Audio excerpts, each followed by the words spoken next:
This is a very eclectic panel, different sort of industries. The discussion today is how entrepreneurship is an effective way to closing wealth gaps, right? So we're going to go right into it. Fanny, we talked backstage about if you're not doing something, then it's complaining. Correct. So tell us the day you said, you know what, I'm going to start doing something, because Gary always tells us the best thing people can do is when they create success. It creates an environment where others want to invest because there's a proven model. Walk us through that day that you said, I have to do something. Well, I started as an actor. My husband and I are both actors, and I just got tired of playing the gangbanger's wife. I've never met a gangbanger in my life, so I was like, this is not good.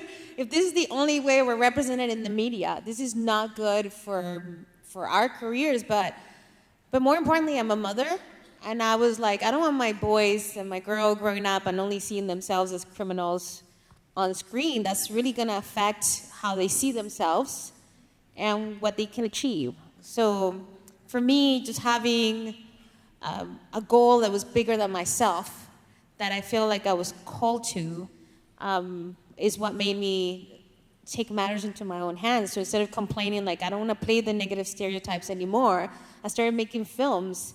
And 6 years ago, we opened Avenida on our, kitchen table. And now we have a 15,000 square foot movie studio, and we've helped raise millions of dollars for hundreds of diverse projects. But it all became from that passion of, like, there's a mission that's bigger than me, that I just won't be able to sleep at night if I don't do something about it. Yeah. There you go. Round of applause for that. Chris, you've mentioned before, after your 8-year run with President Obama, you started thinking, wow, that's been a quick 8 years. What made you shift into the business that you're in today? Well, first of all, I realized that, you advocating for your community means more than anything first. And I knew that there was a gap between content, political content, and the way people were shooting. And I knew that we needed people that were black and brown to be behind those cameras, for one. And I also knew that it was important for us to tell our own stories. Yep. So, round of applause for that. Fanny went from acting to the studio to create, we'll get more into your model, Fanny, because I think there's a lot more to that. Chris, when you're talking about media, and it's very important, people wake up, talk about that story, but what businesses directly are you working every day today? Well, directly, my first project after I got done, I was done with politics, actually. And then I got a call one night, and I looked at the phone, it was all zeros. I was like, man, who's calling me? And so it was President Biden. He called me. He says, Chris, could you call me back, one more time? I was like, man, I'm done with this. My girlfriend would not let me be in politics again. But I knew that we needed that, and the first thing that we did, thanks to Barack Obama, we were able to produce Steph Curry at the DNC with him and his children, and it was the biggest production in the DNC history. And I knew, what he was saying needed to be said, and it needed to be us saying it. There you go. I think it's important to talk about the trail. So, Mark, you went from a mortgage originator to now president of the company. What was the mindset? Because part of building wealth is entrepreneurship or high-level, executive. Talk to us about the day you said, I want to excel in this company or my industry. I don't remember the exact day, but it was something that has always been in me. And I think it becomes, and like many people here in the audience, it comes from generations before us. Communities of color inherently are entrepreneurial. And at our company at Altera, we believe that we have to lean into that. When you take a great workforce that has that inherent entrepreneurial spirit in them, and you put them in a platform like myself to grow an upward mobility and use that entrepreneurial spirit, it disrupts markets.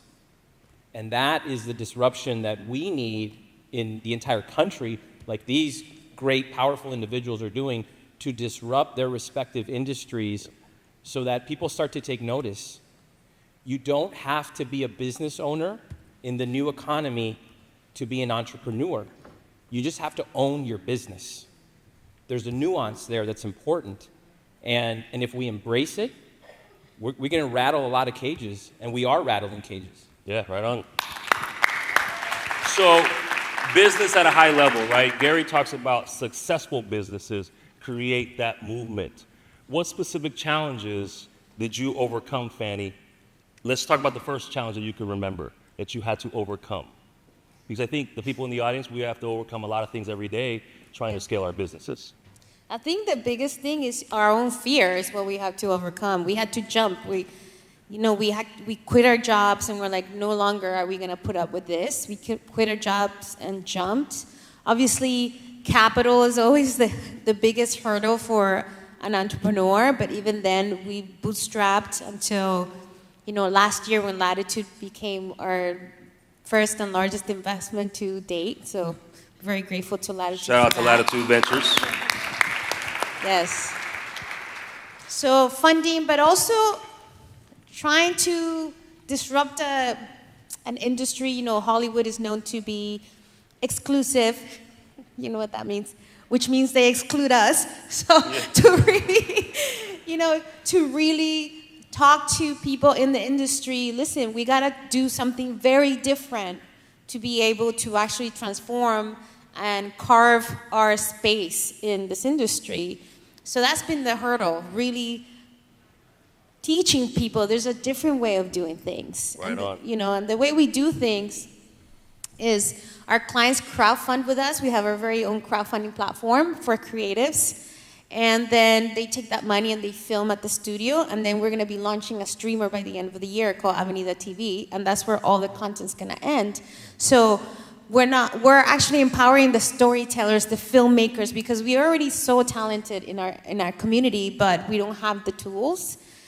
But the way that we're doing it is so, so, so different that it's taken a while to educate and to teach Hollywood that we're here and we want to see ourselves represented. And if you don't do it, we're going to do it ourselves.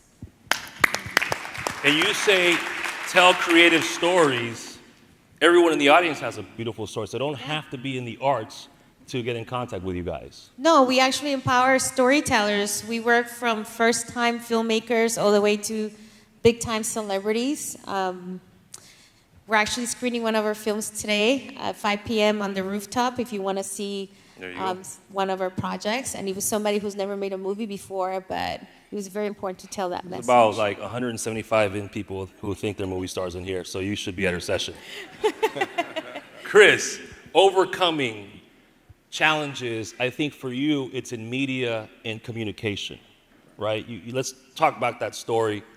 Overcoming Air Force One to A-list preferred in Southwest. We can talk about this some other time.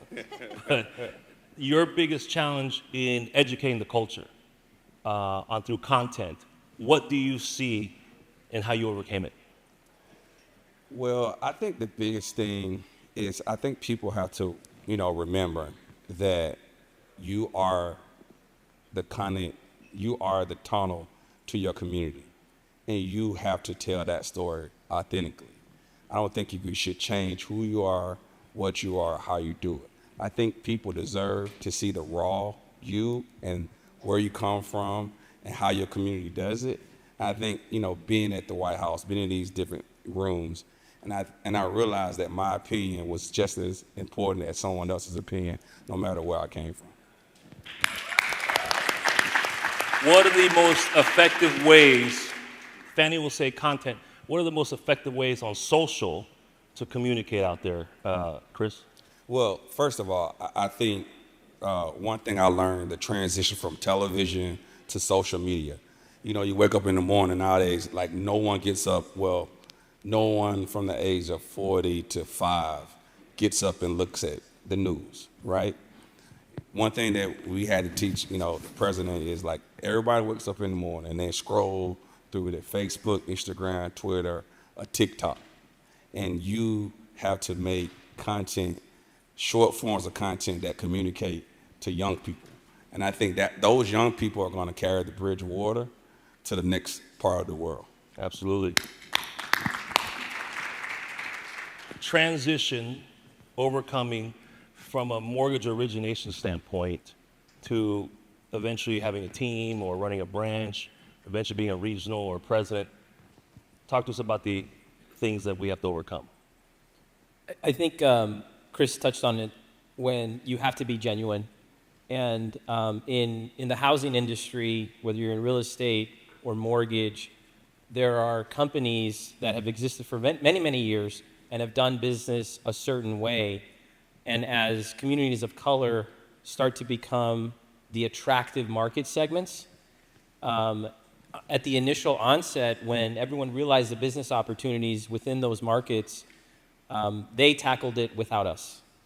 They took on that mission without us, and then that paradigm has shifted, and so I think my personal challenge that I think I share with many of the people in this room in the housing space is to be in a position to get that opportunity that no one else would have gotten to you, and when a company takes an initiative to say, you know what, we're going to go after that market segment with people of that market segment that we're going after, that's the disruption that I mentioned earlier. And AKA, you can't fake the funk. That's right. You didn't prep me for that one. Nah, I mean, it's like you see companies talking about fiestas and they only celebrate us once a year. It's a missed opportunity when you don't mirror the community you're trying to serve, right? Absolutely. So you have kind of shifted in the way you run your company. There's a lot of social media around it, right? So what are some of the good, positive things your competitors or the industry are doing that you like in your genre? Participation, Armando. Simply just put participation. Yep. If we get, as an industry, more participation, that improves competition. When you improve competition, you come up with market-based solutions to reach out to communities of color. That's what it is. So if every company is competing against themselves to be better, to penetrate more market share, then we all win. Yep. The communities that we serve win. And that's why. So when we do something innovative and another company does it, fantastic. Borrow it, steal it, whatever. Do it, because if we're all facing the same direction, it's to help the communities that we're really focused on in our purpose-driven mission. So it's a collective effort to move the industry forward. Right on. Participation, I love that. Fanny, what are the positives you see in the industry, folks such as yourself and your competitors? What's some of the great business practices they're applying? I just think as a community we're finally awoken to, hey, this isn't cool. Because we've been complacent when it comes to representation in media. I just have to say, we're 19% of the population. We get 4% of jobs. They're mostly negative stereotypes. Behind the scenes, we get 3% of jobs. But a lot of Latinos are like, well, it's okay if James Franco plays Fidel Castro. He's the best one for the job, right? Not. Okay. But we have to stand up and say, you know what, whitewashing is no longer accepted. Brown facing is no longer accepted. And I do see the younger generation on TikTok taking a stand. And unless we demand for things to change, they're not going to change. So as a community, we have to change. So that's what I'm excited about, the new generation really demanding that we're included, that we have a seat at the table, and if not, we're just building our own table. And that's what's great about it. Yeah, social media, right on, Fanny. Chris, as far as communication, you dabble in other businesses and also politics and community. What are some of the good things you see in the industry that are happening in yours? Like she said, I think the younger generation are putting pressure on the people who control everything. I think, we're seeing like new directors are younger. The production companies are getting the funding that they needed. But I also see that the wealth gap is closing slowly, but I see the right people being put in place. Slowly, but the right people are in place. That's good. Good stuff. So, Marc, traditional marketing, it's no longer TV or newspaper, what Chris and Fanny are saying. You guys are spending a lot of money on social media, correct? Yes. And why is that? Well, we want to reach that younger generation, right? That market segment that's growing up and to become the next generation of home buyers. The quicker that you can build rapport with them, the faster that we're going to change the industry, because they're going to gravitate towards companies that, you know, they have an affinity towards, that speaks their language, that does things a little bit differently. And of course, that's the only way to do it right now. I think the best way to do it is through social media. Absolutely the best way. Chris and Fanny, there is such a thing as not effective brand creation, right? Shitty content. Gary says it's either great or it's crap. So what are some pointers that you guys apply within your realm that's effective, that's working, and it's resonating with the culture? Just being authentic. To me, what happens with our community, with the Latino community, is that we don't have the funding to create like maybe high production value content, but as long as you're connected to another human being and you're being authentic, that's what counts. And story, people will forgive if, you know, the movie doesn't look 100% right, but if the content, the story, the commitment is there, and the human connection, people will connect to it. That's why a lot of times if you create very polished videos for TikTok or for Reels, nobody watches them, right? Because they want to feel like they're connecting to somebody that's like them, that can be reachable. So that, at the end of the day, to me, is the most effective way to create content. Authenticity and less use of filters. You know who you are. You know who you are in your stories. Anyway. Tone down those filters. There we go. Because it's hard to locate you in person. We're like, that's not what you look like on your phone. It's very hard. Chris, highest engagement, not because it's Dub Nation, but what was it that was so effective when you worked on that kind of strategy? We're talking about good media and bad media, right? Because we want all of us to have our voices, as Fanny says. I think the test markets, you know, it's so funny. I think if you have younger kids, I mean, if you have 14, 15, 16, 18 nieces and nephews, I think you test it with them. They are brutally honest. They're like, Uncle Chris, this is old. Yep. Like, we don't even do that anymore. I think if you come from that and figure out, you know, what they like, I think it filters to the rest of the world. As far as good content, she said it. You have to be authentic. Yeah. People see fake stuff from a mile away. You don't have to be a rocket scientist to know what's real and what's fake. Yeah, authenticity is key, peoples. Mark, what is the 3-year plan for you? Business plan. Well, first, survive this year, man. That's step number one. Yeah, it's been a challenging market, but I think is to never lose sight, and it's not necessarily always just a 3-year plan, a 1-year plan, a 10-year plan. It's to make sure that you don't lose your way and are navigating to your mission. So the 3-year plan would be to penetrate more markets with what we do. If you've ever read the book Good to Great, one of the great principles in that book is great companies porcupine. And you go back to what has worked for you, and you go back to what started and makes you great. And any company, and especially in our industry, the majority of you in the housing space, with this challenging year, I encourage you to porcupine. As an entrepreneur, as an owner of your business, to porcupine, go back to what's worked for you, go back to what's gotten you into the business, that got you into the business, and really lean into that. And that's how you work through counter cycles, cyclical markets like this one, and come out better on the other end. So yeah, and I asked that question because we all want to scale our businesses and grow our brand, and it's the mindset of the panelists here on that you can apply throughout this conference and moving forward. Chris and Fanny, the 3-year goal on what you want to achieve for the culture. It could be the narrative, it could be opportunities, the right people. I think that nowadays social media is just as important and more powerful than traditional media. So what's the 3-year plan for the culture that you would love to see? So we're launching Avenida TV, which is going to be the only American Latino network out there. I'm really excited. Really excited to see ourselves represented on screen as we should, but also we're using our company to teach audiences like every one of you that's here, we need to support Latino creatives. If we don't show the numbers, if we don't show that you don't tune in and we don't have subscribers, then it's kind of hard to sell the idea. So I'm really hoping that in these 3 years as a community, we take a stand. We actually put our money where our mouth is, and that we uplift our storytellers, because media affects how we're seen, how we're perceived, but more importantly, like I had shared before, how we see ourselves.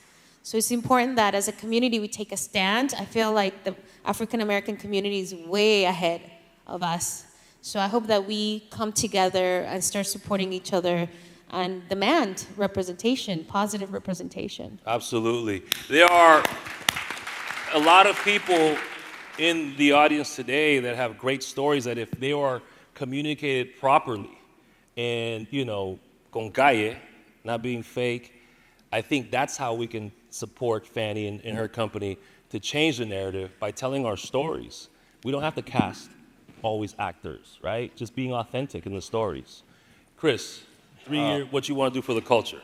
First, I want to get more black and brown people in the room with the decision makers so we can tell our stories.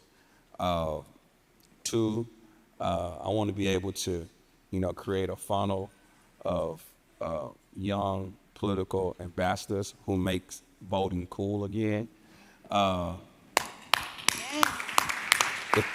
the third thing, I want to be able to explain to these young people that you're not just voting for a person, you're voting for your community, your hospital, your roads, your educational system. I love that. So Chris is known to have one of the most influential spheres or people that he rolls with. And you've talked about your accountability game. Why is that important? Well, first, I think, you got to realize that there's institutional privilege out there where people just think, from where they come from, you could just be in the room, right? And so you have to work even harder if you don't come from that blue blood, narrow path to get to the top. And I think it's the most important thing that I've learned with working for all these powerful people is to do what you say you're going to do and follow up. I think that's the most important thing. I think you meet someone, you say, oh, I'm going to follow up with you, and then you never follow up. When I was at the White House and we went to meet all these people that were billionaires and production heads, I always made it my business to write them a note thanking them for what they're doing. I think that's the most important thing you can do. Right on. A call to action for the audience today. What is it, Mark? I think it's the theme and the title of this panel is to continue to be that entrepreneur in communities of color, in Latino and Black markets, to push that. And when you, as individuals, as professionals in this industry, push that narrative, the entire market will follow. They're following. Look how many big American companies that we have here, how many CEOs are attending this very conference for us and the communities that we serve. That needs to be showcased everywhere, and this is a great venue to do it. You guys are doing this. That's what I was saying. Let me just, before you guys go into your call to action, let's start with Fanny. How powerful and impactful would it be if both Black and brown communities got together? Now forget it. That would be it. And we have to, I don't know, I see some powers that be trying to really divide us right now. Yeah. And we have to remember Latinos are Black too, we're white, we're all of it. We're an ethnic group. So, we also have to call it on ourselves, the colorism in our own communities, and see that when we're together, we're more powerful. Even within our own community. Oh, I'm from Venezuela. Ah, you're Mexican. You know what? In this country, we're all Mexican. Just embrace it. Just embrace it. Because we're together, and then once we're in there, we can change the narrative. But right now, if we're just fighting over nuances, like we're not gonna move forward. I think we really need to learn from the African American community and come together because we're more powerful that way. Agreed, 100%. Chris, from your lens, this is your first time at a NARP convention. Right. What was your first impression? And then answer the question of if black and brown, because I want to see from your point of view, when we unite on just not the voices, but success in business, what would that look like? Well, my first impression was like, wow, you know, like this is amazing. Shout out to the people here. Shout out to NAREP. What was the second? The second question is, like you said, wow, there are, we probably have the best looking people in the conference industry game, right? The question was, what would it look like when black and brown really, really collab? I think words can't say, what you can do. Yeah. And I've seen, I've been in rooms with Barack Obama and he had 100 people to 5,000 people to 500,000 people. And it wasn't just, black people. There were black people, there were Latino people, there were white people. So if they can come together and create a fist, I think it could punch through any wall. There you go. Just like the end of Rocky IV in Russia. If they can change, we can change. No, I'm just kidding. All right. One of my favorite stories is Chris's, fashion is important in resonating with the culture, right, Fanny? And one of my favorite stories about Chris is how he introduced sneakers in the White House, right? Because Mark didn't always wear these kind of wingtips. He used to wear leather shoes, and he stepped up his game. We got to help Luis with his game, but we'll talk about that later. Just kidding, Luis. Talk to us, close us out, the story, how you got sneakers, the bike story. Oh, I was on a trip. We could only tell certain classified stories out there. These guys are getting me in trouble. What's up? So, we're flew into a certain city, and I was on a trip, and, the Secret Service takes your bags, and I only had sneakers in my bag. And so usually you can't wear any sneakers. And so I'm trying to hide behind the Secret Service so the president wouldn't see my sneakers. And then he finally sees my sneakers. He's like, Who's he? At that time, Vice President Biden sees my sneakers. And he looks at me and he gives me the thumbs up. And after he gave me the thumbs up, I never wore hard bottom shoes again. Ladies and gentlemen, put your hands together for Mark, Chris, and Fanny.